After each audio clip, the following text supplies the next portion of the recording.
سلام عرض میکنم خدمت کاربر عزیز ترنج. میریم برای مقایسه بلندی و کیفیت صدای گلکسی نوت 4 و گلکسی S6 Edge که گلکسی S6 Edge از نظر کیفیت بلندی صدا با S6 تفاوتی نداره. شروع میکنیم.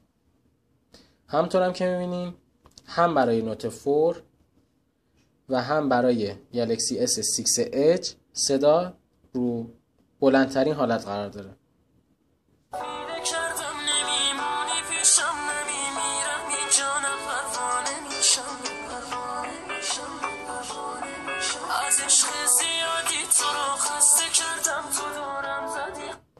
خب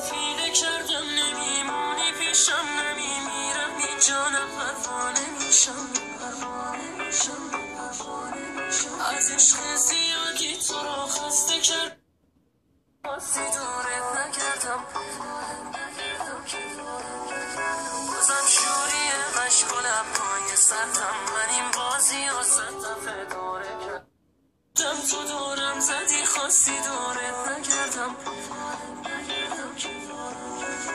بازم شوری مشغولم پای سرتم من این بازی و دفعه دوره کردم.